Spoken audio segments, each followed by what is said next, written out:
बात भारतीय जनता पार्टी की करते हैं और आपको बता दें कि भारतीय जनता पार्टी के कौमी जनरल सेक्रेटरी और जम्मू कश्मीर के इंचार्ज तरुण चुग ने कहा कि बीजेपी जम्मू कश्मीर में इंतखाबी की तैयारियों में पूरी तरह से मसरूफ है। उन्होंने कहा कि इंतखाबात के पहले मरहले का मुकम्मल जायजा भी लिया गया है और इस हवाले से आज उन्होंने श्रीनगर में इस हवाले से कहा कि इस जो वोटों की जो उम्मीदवार है उनके हवाले से तमाम पार्टी कैडर को पहले एतमाद में लिया गया है, उसके बाद ही उम्मीदवारों के नामों का ऐलान हुआ है।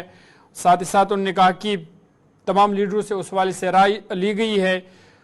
तरुण चुग ने कहा कि बीजेपी बगैर किसी इत्तेहादी जमात के जो असेंबली इलेक्शन में उतरी है और उन्होंने नेशनल कॉन्फ्रेंस, पीडीपी और कांग्रेस पार्टी की तनकीद करते हुए कहा कि ये लोग जम्मू कश्मीर के अवाम को बंदूक और पत्थर हाथों में देना चाहते हैं।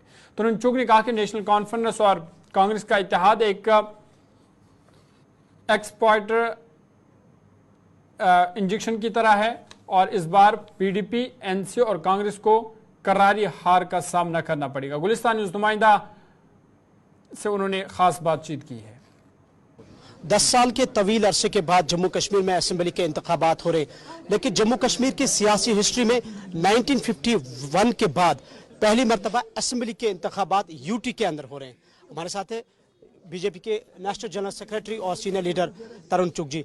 तरुण जी, आपसे सवाल है कि यहाँ की सियासी जमातें इस इलेक्शन को समझते हैं जम्मू कश्मीर के लिए डेवलपमेंट, डिग्निटी एंड ऑनर, लेकिन बीजेपी के लिए ये इलेक्शन क्या है?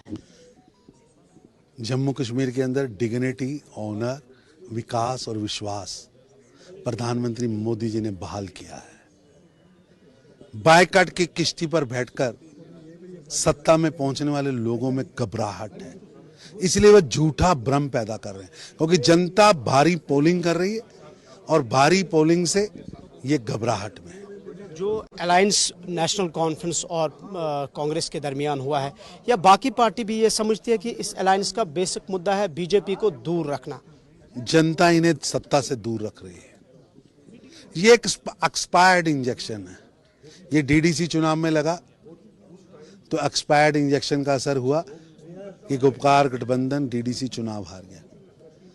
अब लोकसभा में लगा था तो अब्दुल्ला साहब चुनाव हार गए, मुफ्ती बहन चुनाव हार गई, गांधी नेहरू परिवार तो खाता नहीं खोल पाया। अब ये एक्सपायर्ड इंजेक्शन जो अप्रैल 2024 में फेल था, वही एक्सपायर्ड इंजेक्शन अब भी फेल होगा।